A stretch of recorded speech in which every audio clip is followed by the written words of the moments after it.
So your first step is always to total your valence electrons and account for charges. That's pretty much the last point that you should be thinking about valence electrons. So notice that when students tend to go through and do it, they just start putting in, well, oxygen comes in with 6 electrons, so I'm going to put 6 electrons around oxygen. It's complete nonsense. Okay? You put in electrons until you achieve an octet. It has nothing to do with valence electrons. Right? The only reason we total the valence is so that we know how many electrons need to go into the structure.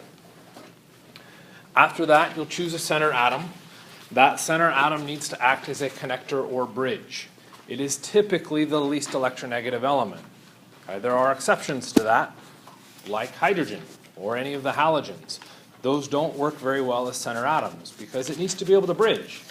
And if you draw out a bunch of Lewis structures, you find for hydrogen and your halogens, how many bonds can they have? 1. Well, if you can only have 1 bond, you can't bridge 2 directions. Okay? So it has to be able to bridge. The next part is where I differentiate, I think, most from standard procedures. And that's putting in your electrons. You put in electrons in pairs to the most electronegative element. Okay? That could be the center atom, that could be the outer atoms, that could be something else. Okay? It's always going to be the most electronegative element. Why? Actually, you don't have to answer my question. I'll answer yours first. Well, yeah, I was curious. Is this slide from you, or is this one? This is from me. Okay. Yeah. Why the most electronegative? Electronegativity is all about grabbing bonding electrons. So you should put the electrons around the most electronegative first. Okay? Keep your focus there because those are the atoms that are holding the electrons. Yeah. Yeah. It is getting recorded right now.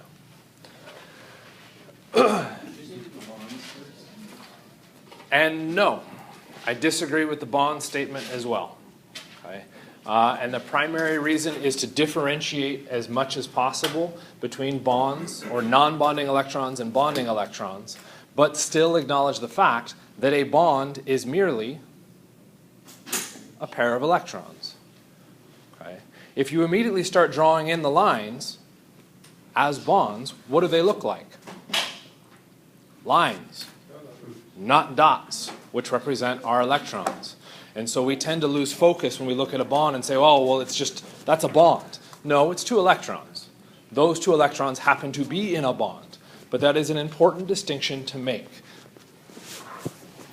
Okay? You'll continue adding electrons to the rest of the atoms until you hit your total electron count. That's back to rule 1. There's a reason we totaled it. You cannot add more electrons than you can possibly put into the structure. Okay? So you come up with your total, you add them in until you're done.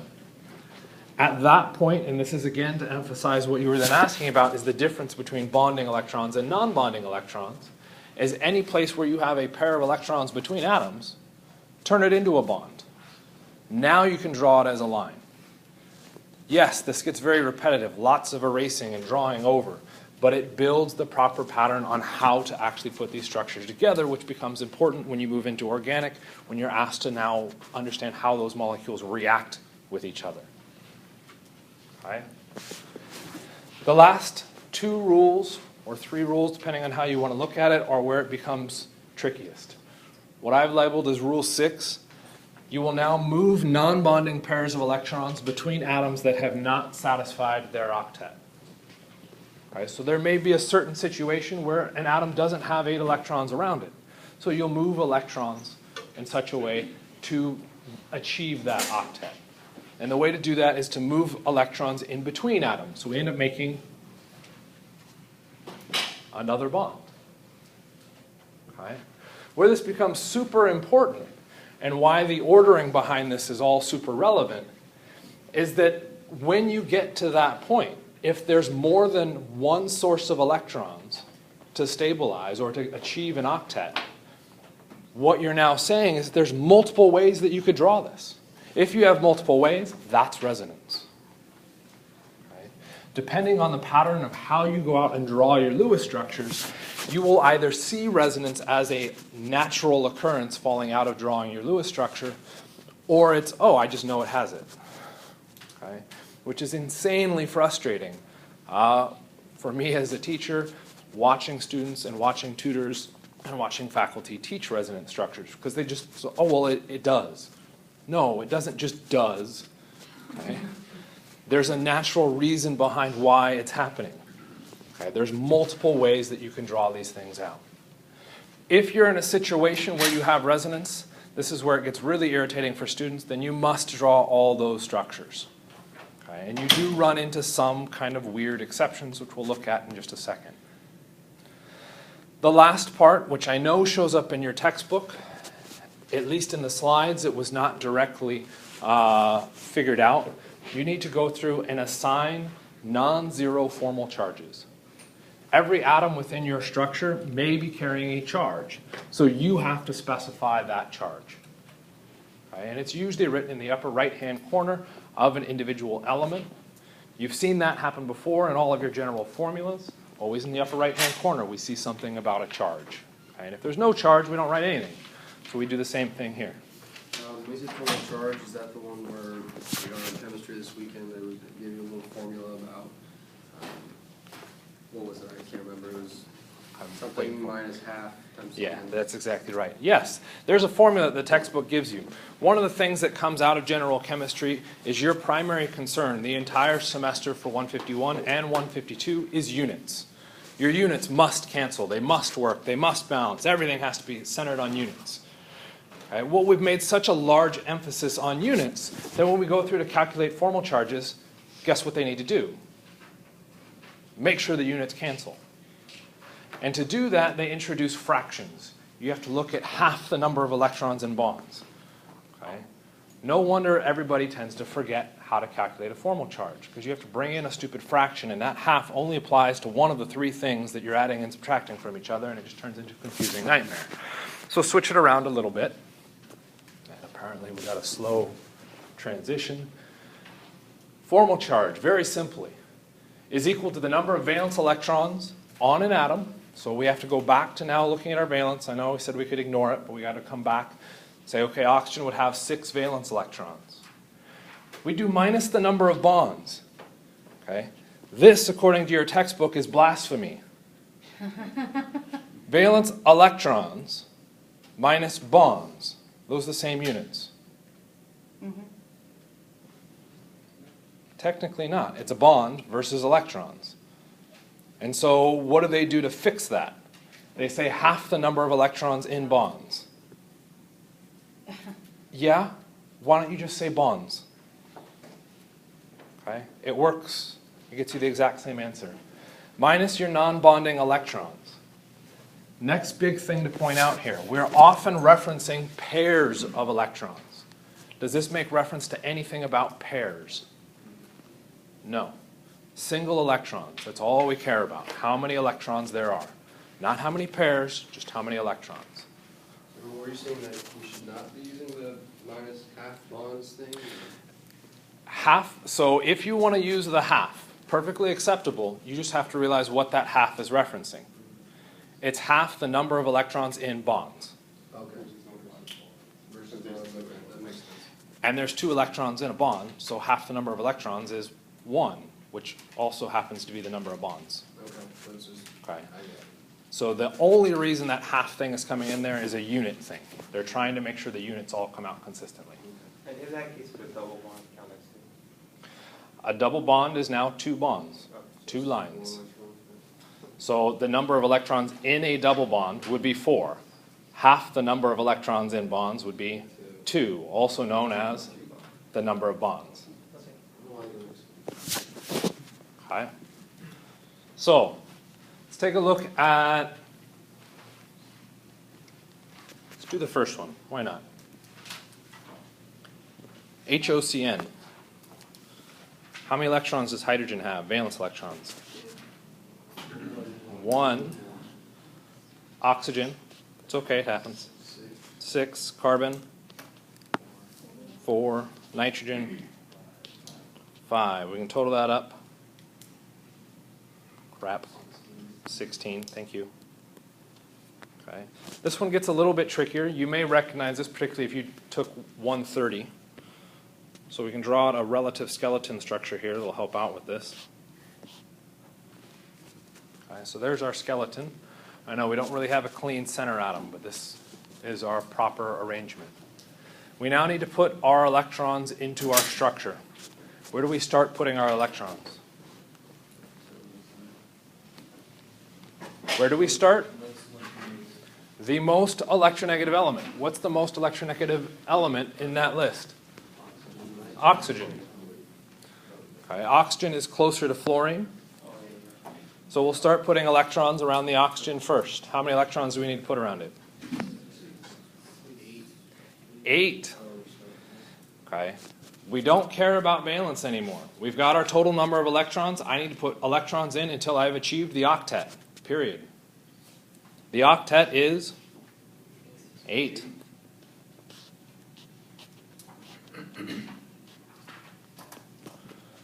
Okay. You notice how those electrons are written there? Could I have just as easily done something along these lines?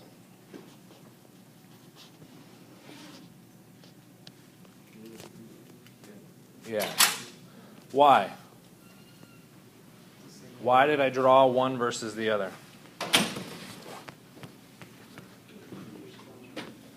Interesting bit of history. Lewis built his model off of an object that had 8 points. What object has 8 points? A box, a cube. Cubes, if you look at his original paper, he literally drew cubes and had cubes coming together to form bonds. It looked awful. We simplified it to square. All we're doing is placing electrons on the face of a square around whatever atom we're looking at. Okay. That's kind of the origin of this. I've now put in 8 electrons. I need to get to 16. Where do I start putting the next set of electrons? Nitrogen. Why the nitrogen? It's the next most electronegative. Next most electronegative. And I will have achieved an octet, 8 electrons around the nitrogen. Good call. How many electrons do I have now in my structure? 16. So I've achieved my total. Now I'll go through and convert pairs into a line. And by pairs, we mean bonding pairs. So anywhere there's a pair of electrons between atoms, I want to now show that as a line. Notice you get the exact same result, whether you follow the textbook or whether you follow what I just did. Okay. Yes, what I've gone through and done is broken it down and made very repetitive steps, but it's more relevant to understanding how the electrons shift and move. Yes? How would you never put them in a line instead of putting a nitrogen bonded off the oxygen? So the strict order on how you would put this together is not something you're responsible for knowing. So I know it's not a good answer on this. Until you understand bonding and how things come together, you really don't know that this is the proper sequence for those atoms, okay? Which is why I'm giving it to you. So you would kind of have to follow the assumption that I'm giving it to you in a way that makes sense. Yes. So it's going to be based off of most of the examples that are showing up have very clear center atoms. The next two, very clear center atoms. That first one doesn't have a clear center atom. Okay. It just does a nice thing when it comes to resonance. Okay. We now need to satisfy the octets by moving pairs. Hydrogen has how many electrons around it? 2. That bond represents 2 electrons equally shared between both. The hydrogen has 2 electrons. Hydrogen is a weird exception because it only has 2 electrons. Its octet, if you will, is only 2. Why? It fills its entire shell. Okay.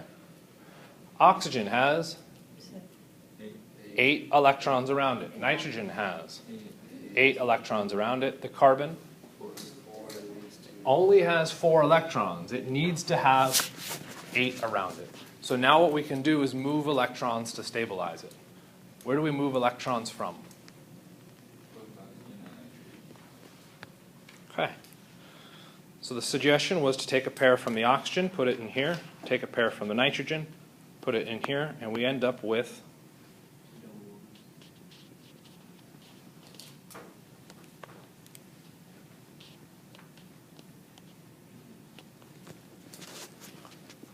Everybody agree? So you can't just put 2 dots above the C? What do you mean? How did I get those 2 dots? Well, I don't know, I just figured that you could put the two dots above and 2 below to make 8, but I just didn't know, I guess.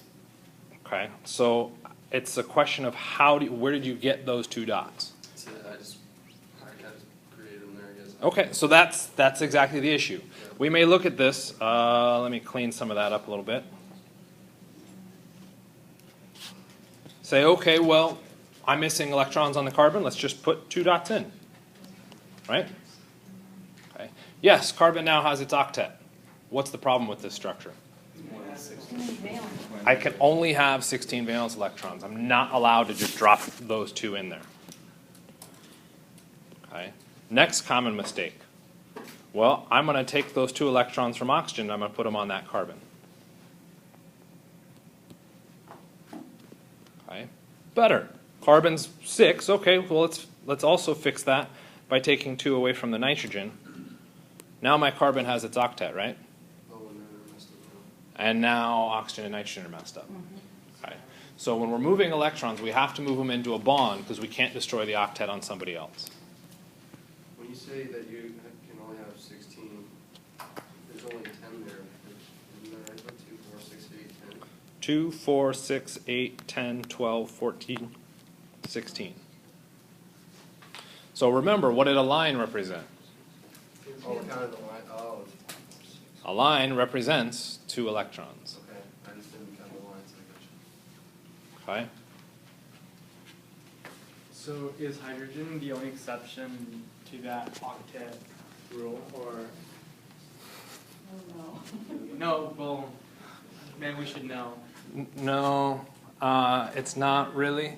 The other one that you'll commonly see pop up, though depending on how you draw Lewis structures, you can kind of dodge the octet rule issue. Boron and aluminum. Okay. They are typically happy with 6 electrons as opposed to the full octet.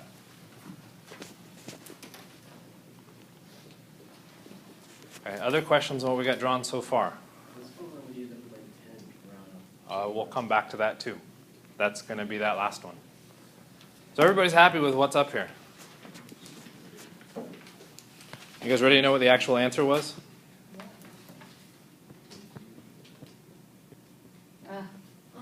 Whoops. Whoops, that's an eraser. Let me try again. That's your answer.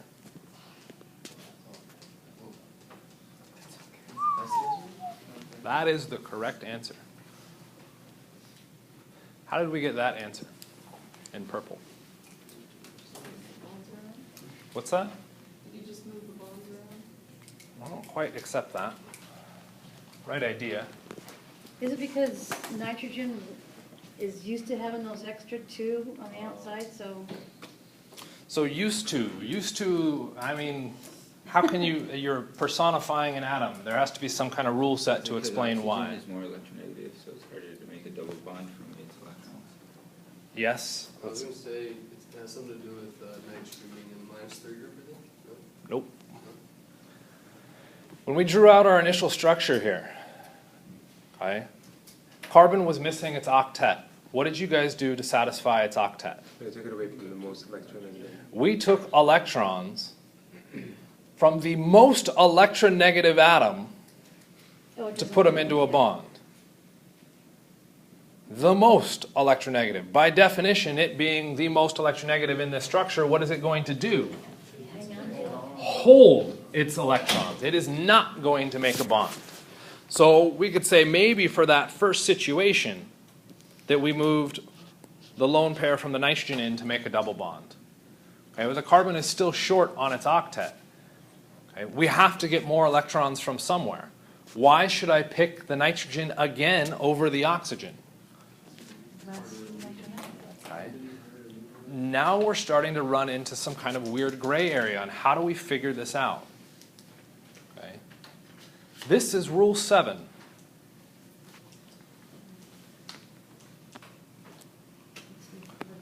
Take a look at the oxygen. It's calculate its formal charge. Valence electrons. How many valence electrons does oxygen come in with? 6. Minus the number of bonds. There's 3 bonds. Okay. Every one of those lines is a bond. Minus the non-bonding electrons. How many non-bonding electrons does that oxygen have? 2, which gives you a, and I would argue, a +1 charge. If we go through and do the carbon, it'll be 4 minus 0, neutral charge. Nitrogen. Nitrogen has how many valence? 5 minus gives you -1. We put the maximum amount of charge, or negative charge, on an atom that is not the most electronegative. Already that's kind of like, ooh, that's kind of bizarre. Why would we do that? Okay. If we go through and do that same argument on the purple structure I drew up there. Okay, we'll go through it again a little bit slower here because it sounded like there's some questions on it. Valence electrons on oxygen. Okay. Your valence electrons is now back to the periodic table. It has nothing to do with the structure. Oxygen has how many valence? 6. Okay. That's thinking all the way back to the very first thing we did. We totaled up our electrons on our oxygen. Minus 2 minus 4. What's its overall charge? 0. Carbon will still come out at a 0. Our nitrogen comes in with how many valence?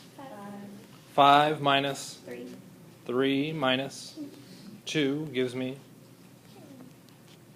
0. So you're saying the goal is to get an overall formal charge for each atom? Every atom should have a formal charge associated with it. What we have technically drawn in the red structure toward the bottom and the purple structure is a resonance structure. Okay. Yeah. The question becomes, when we're looking at resonance, what we're really asking you to do is provide all of the equal energy resonance structures. Okay. And we'll see that with CO3. Or the carbonate, I should say. You'll see that technically with the sulfate. Okay. Between those two structures, what should you be drawing as the answer? The last one. Only the purple one, not the red one. Why? Because oxygen is the most electronegative, it should have a negative. But what did I If it say? When was. you have resonance, and I heard a couple people go, oh, blank, when I said resonance, because when you draw resonance, you have to draw every single resonance structure, right? Okay. When we're asking you to draw resonance, we're telling you to draw every single equal energy resonance structure. Are these two resonance structures the same energy? No. Why not? They have different formal charges. Different formal charges on the individual atoms. Yes, the overall structure is fine. As soon as you start to bring in formal charge on an individual atom, that becomes problematic. Okay? That atom, nitrogen, is now very reactive as a negative, much higher in energy than if we drew it neutral. Okay? Is charge something that is inherently bad, that you are already aware of that charge was being really bad? How many of you stick your finger in the electrical outlet on a daily basis? Okay. What is coming out of the electrical? Don't start. I see some of you going, really? It's an interesting idea. Oh, God. Why is that a bad idea? What is coming out of the electrical outlet? Electron. Charge. Pain, I can see that too. It's charge.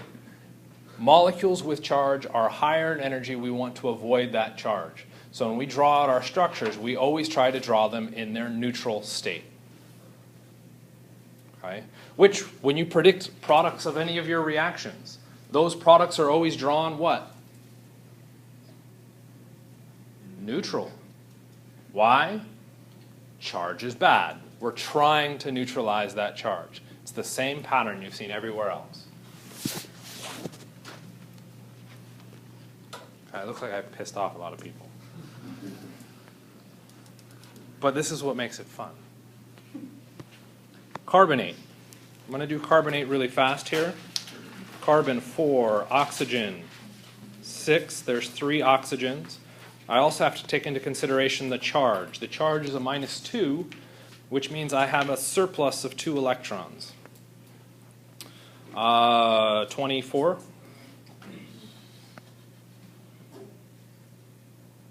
Something doesn't sound right. Did I do that right? Yeah, you did it right. 18 plus 6. Yeah, okay. I never said I could count. Carbon will be our center atom because it is the least electronegative.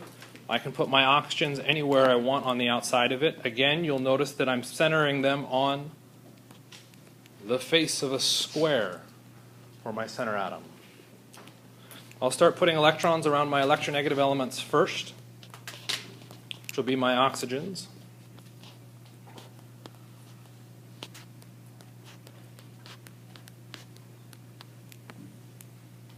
Any place I have a pair of electrons between atoms, I'll convert into a line. Right? Now I need to satisfy an octet. What electrons do I use to satisfy the octet? Left oxygen, right oxygen, bottom oxygen. All three are dropping. All 3, I have to draw all 3 products as an answer, or all 3 structures as a valid answer. Because all 3 oxygens are equally likely to share those electrons, which means we have 3 answers. Because I told you that you're responsible for drawing all 3, I'll go through and draw them all.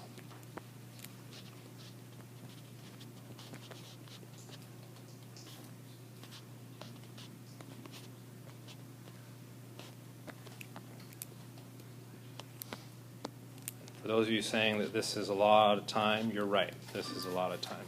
Where did I put it?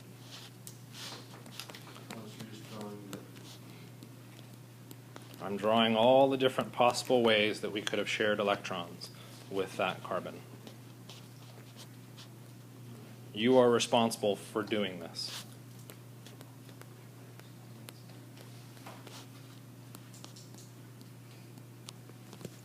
Okay, so we have 3 possible answers, or 3 correct answers. If we went through and assigned formal charge, you'd end up finding that your oxygens with 3 lone pairs would all be negatively charged.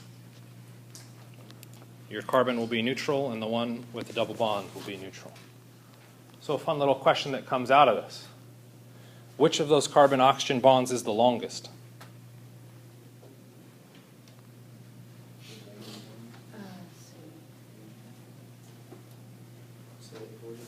Which of those carbon-oxygen bonds is the longest? In distance. What do you mean? Like, Yeah, in distance. The distance between the center of a carbon and the center of an oxygen. Which of those 3 possible bonds is going to be the longest?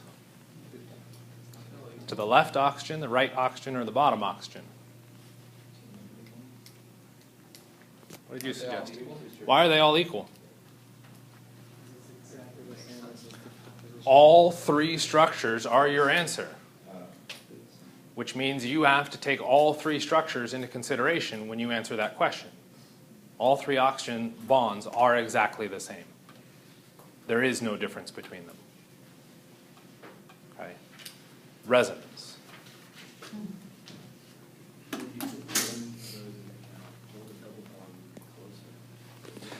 If you only look at one, the double bond would be closer. That is true. But we can't look at just one structure. We have to look at all 3. Okay. Last one that we'll address will be our sulfate.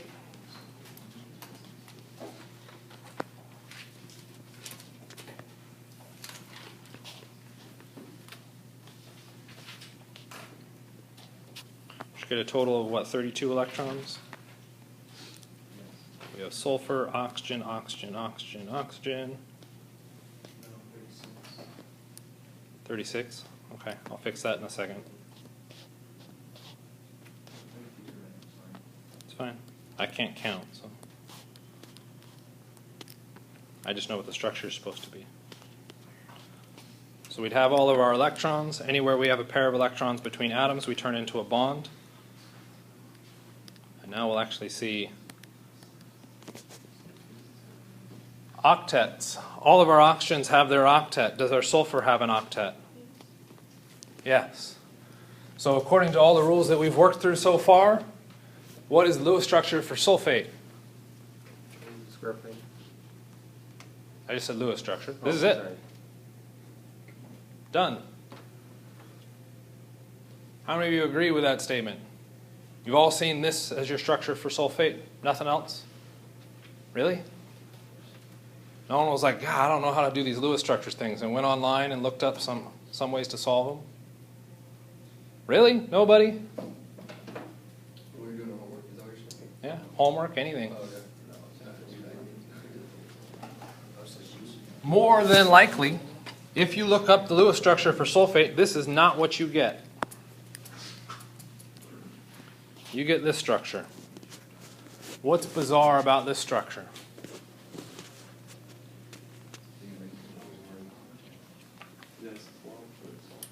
The sulfur has exceeded the octet.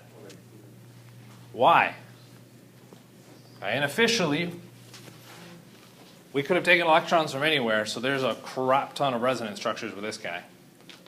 I'm not about to draw all of those. Why is this structure more correct than the previous one?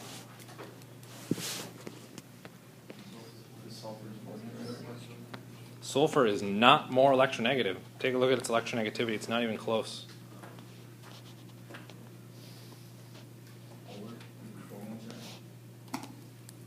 There was the answer. Formal charge.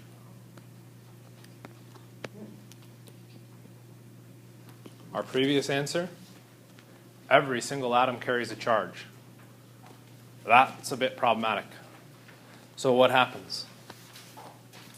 I want to minimize charge. I'll move a pair of electrons from the oxygen down into a double bond. The oxygen now loses its negative charge, and I would have a plus charge on the sulfur.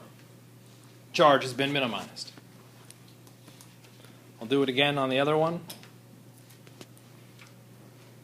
My charge is now gone from those two atoms. Do I still have a -2 overall charge? Do I expect to be able to cancel that charge? No, why not? The molecule is -2 charge. It had better have that -2 charge. Okay. The extent of how far you need to go on calculating formal charge is a very good question. Every textbook seems to be slightly different. The only way that I can tell you that you don't have to do formal charge is when your textbook doesn't reference it. Your textbook references it. To me, that means you're responsible for it. Okay. Why did we expand the octet? To minimize charge. Are there other cases where we might expand the octet? Yeah, if we're forced to expand the octet, that's something we can do, which I think is backwards.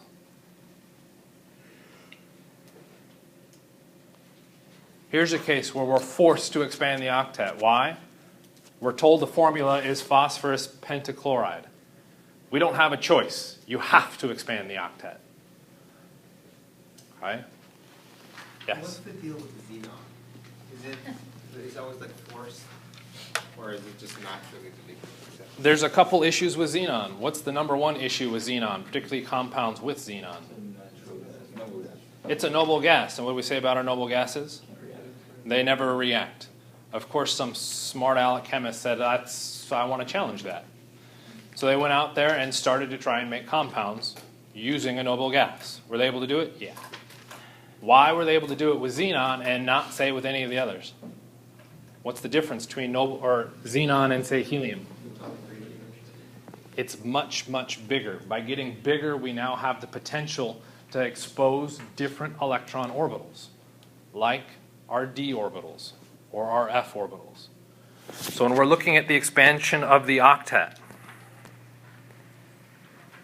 you will only see it with really large elements. Sulfur is allowed to expand its octet.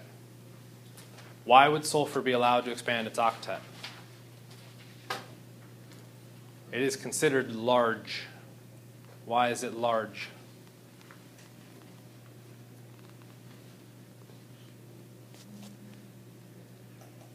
What orbitals are available to carbon? 1s, 2s, 2p. What orbitals are available to sulfur? 3s, 3p, 3d. It is in the third energy level. It has access to the d orbitals. That is why it can expand its octet. As soon as you bring in the issue of d orbitals, you can now expand the octet and you can start putting electrons into those empty orbitals. That is why. We don't see it with row 2 and lower. Why? They don't have d orbitals. The next orbital is a massive jump up in energy. That's why we don't have access to those. As a shameless plug, organic chemistry deals with no, shameless plug. Plug for, because you guys probably didn't like the d orbital situation. Second row.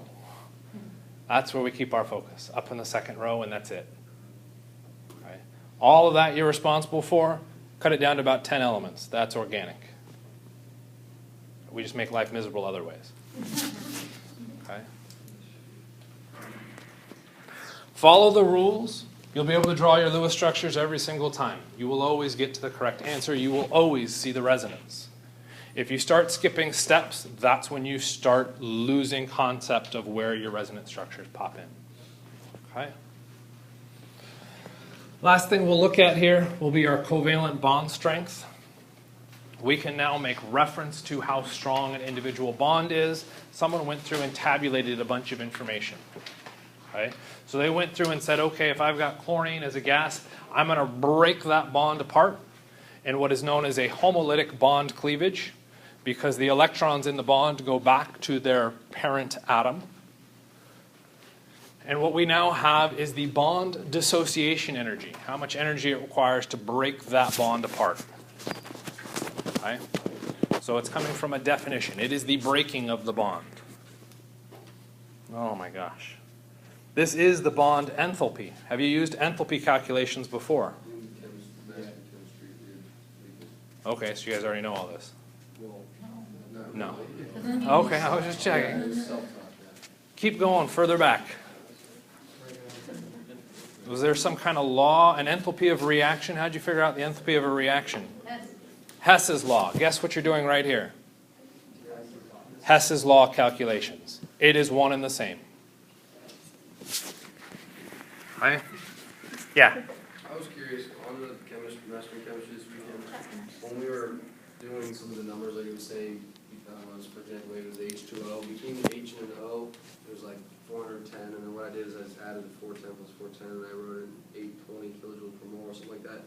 And I said it, and then I submitted it and said I got it right, but the number changed. It went to like 820, like 46, and it said I got it right. I don't know. Oh yeah, it did that on Did it? all of them. Yeah, so But I was like, I don't know how I got it it gave us right. a table of like, I guess Pause this. generalized amount. Record now. One of the assumptions that we go through and make is that all atoms or molecules are points. Okay? They occupy no real volume except for the pressure they exert outwards. Okay? So if we're all the same size, and there's only one of us in here, that's a very minor pressure. But if we put in a bunch of people into here, what happens? The pressure increases. Bond enthalpy does not take that into consideration. Okay? Whereas your actual enthalpy for a reaction takes that into consideration. Okay? So we could look at the bond enthalpy for a chlorine bond being 242 kilojoules per mole. That's just the energy required to break that single bond. We can then go through and use lists and tables, fun stuff to reference, to look at how much energy is associated with each individual bond, and we can start to make some kind of predictive abilities about an individual reaction. What did Yeah. you call it again? Something cleavage? Homolytic cleavage.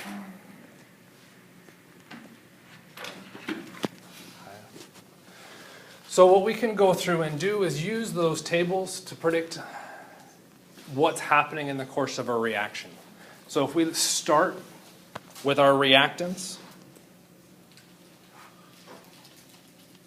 and we take this to our products, we can predict something about the energy for that reaction by doing the bond dissociation energies. Okay? What had to happen to go from my reactant here of CH4 and Cl2 to become CH3Cl and HCl? What did I have to do?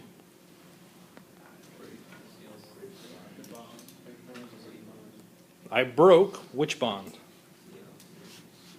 A Cl-Cl bond. What else did I break? A CH bond.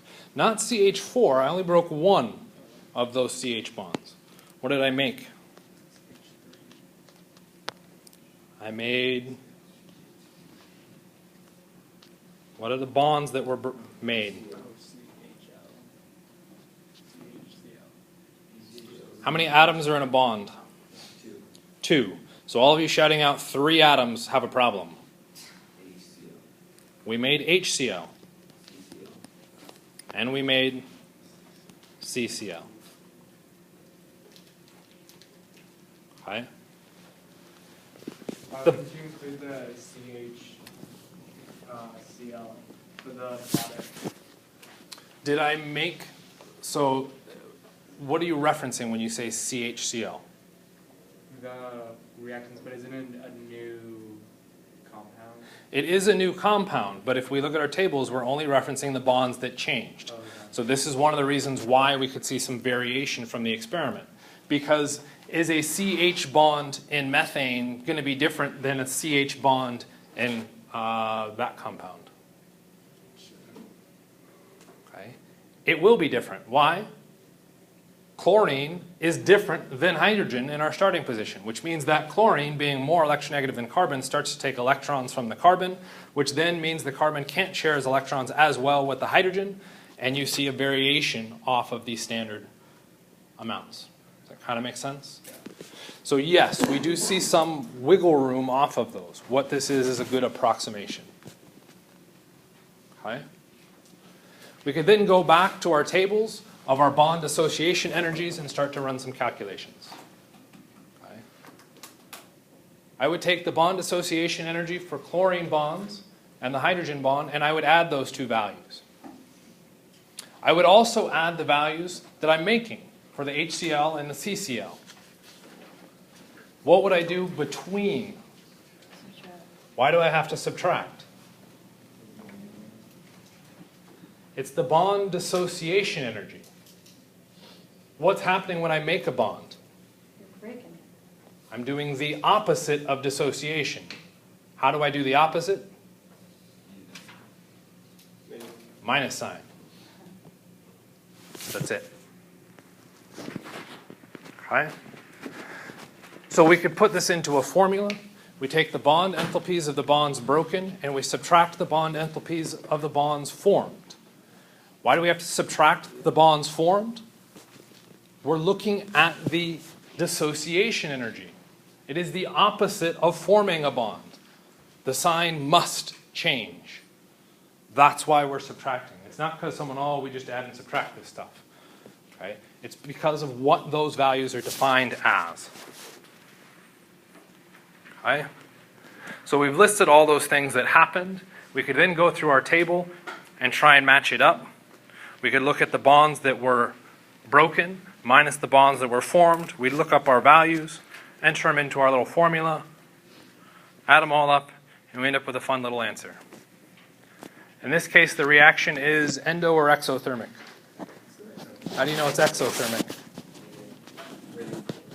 You see a negative for your delta H of the reaction. That's how it's exothermic. I don't know if I'm missing something, but on the CH4, it's C and there's 4 H's around it. Is that 413 for all of them, or is that just for one C? That is for one bond that was broken. So What if multiple bonds were broken? Then you'd have to multiply them. So But if they aren't broken, don't touch them. if there's so if it's like 3 CH4 with 3 in front of the CH, does that mean there's 3 broken? Is that what that means? Yep. So as soon as we start changing the coefficients, you're now saying 3 of those things have to happen. So you'd have to multiply by 3. Okay. Bond length,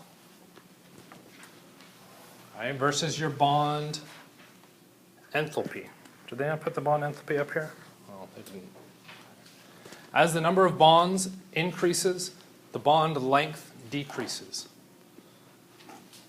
Okay, why? Why would there be more attraction? I have a carbon nucleus and an oxygen nucleus next to each other. As I add more electrons, what are those nuclei attracted to? The electrons. Where are those more electrons going? In between the two atoms. So now what happens? The nuclei start to chase after those more electrons, and the distance shrinks down. Okay? So the more electrons in an individual bond, the shorter the bond gets. Okay? Does that make it stronger as well? Yes. Questions about any of that? Guess what the next sequence is? Quiz time. So, bust out some paper.